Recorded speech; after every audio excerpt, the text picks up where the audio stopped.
Hello my friends, hello everybody. I hope that you are all well. Some of you guys have asked me to make an advanced video, a more advanced, more difficult video. So today that is what I'm going to do. In this video I'm going to talk more like I would normally talk with other native English speakers, with my friends, with my family, at work. I'm not going to be using my hands or speaking in Spanish, okay? I think you guys can handle this. So, I just finished reading this book. It's called The Plant Paradox.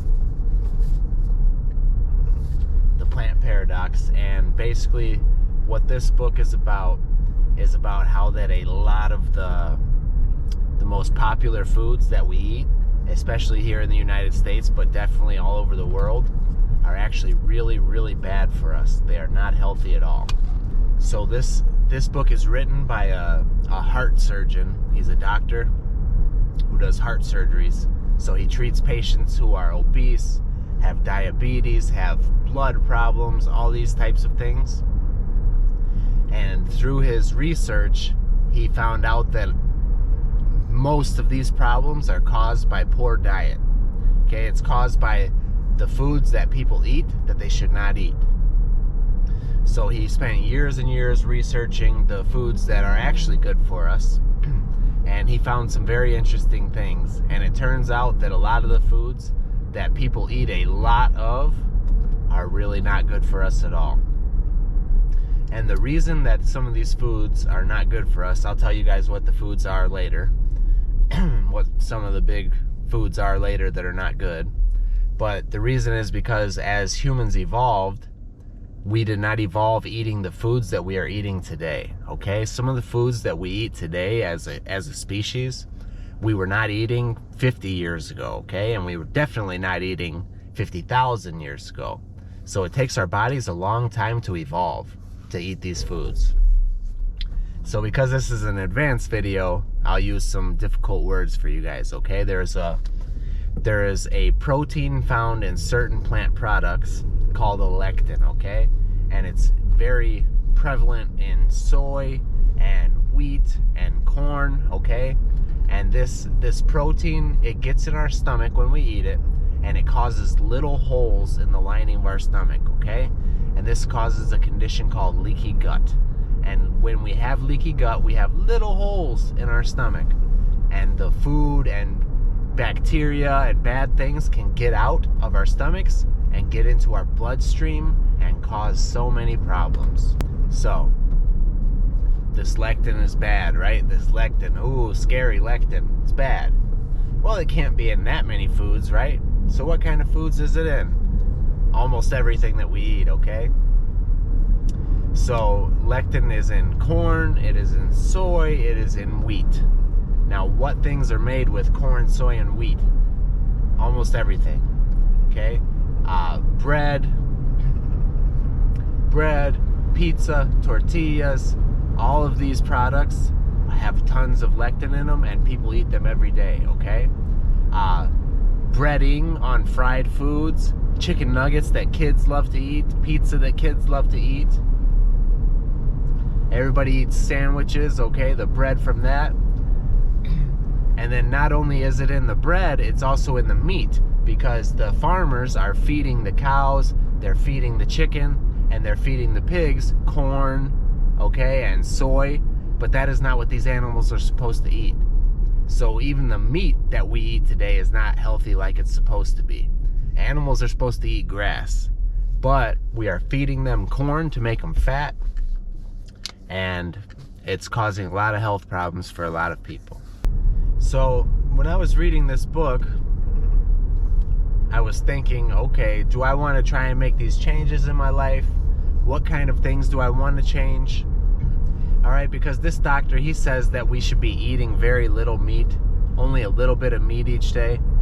But the thing is, there's so many different opinions out there, okay? If you go on YouTube and type in the healthiest diet, there's going to be 10 different doctors telling you 10 different things, okay? I have seen doctors talking about how we should eat nothing but meat, only meat, and that's called the carnivore diet. I've seen doctors saying we should eat only vegetables, Okay, I've seen doctors saying we should eat a little bit of both. Well, who's right? Who's right? Who's wrong? How do we know what we need to eat to be healthy? So, what I got from reading this book and the changes that I am going to try and make in my life, I'm going to try and eat the majority of the time, maybe 80% of the time, the foods that he says in this book do not have a lot of lectins, just to see if it makes me feel better, okay? See if it gives me energy and stuff. So basically that means that I will be trying to eat a ton of vegetables like broccoli, cauliflower. Those will be my main ones because I like those ones.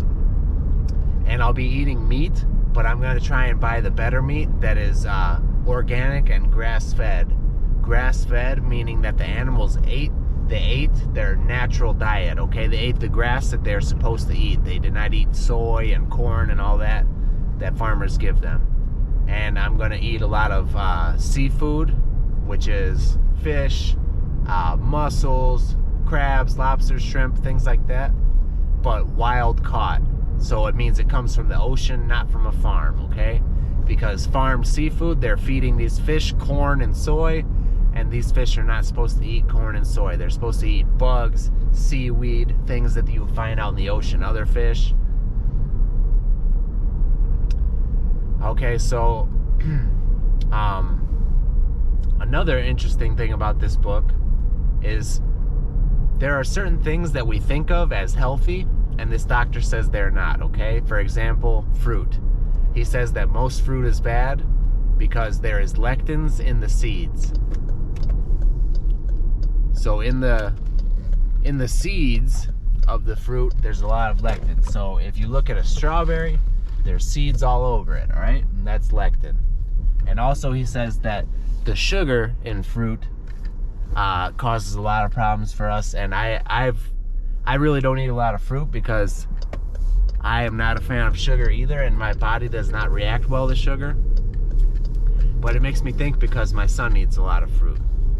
So I have to think about my son too. What's good for him? What does he eat too much of that is not good? So he says fruit is not great for us, and we should only eat it when it's in season, meaning the fresh fruit that is near us and grows naturally. But we should not be eating fruit from the other side of the earth, from other countries. And also whole grains, okay? Whole grains. So that means like whole wheat bread, the brown bread, or brown rice, okay? He says these are not good for us because the whole grain has lectin in it. And when you eat the whole grain, you're getting those bad proteins that can cause leaky gut. Alright guys, I just wanted to talk to you guys a little bit in some advanced English, how I would explain this book to my friends, okay? And I thought it was very interesting. I'm not trying to convince you guys that the foods you eat are not good for you. And I'm not taking every single thing that I read in this book as true.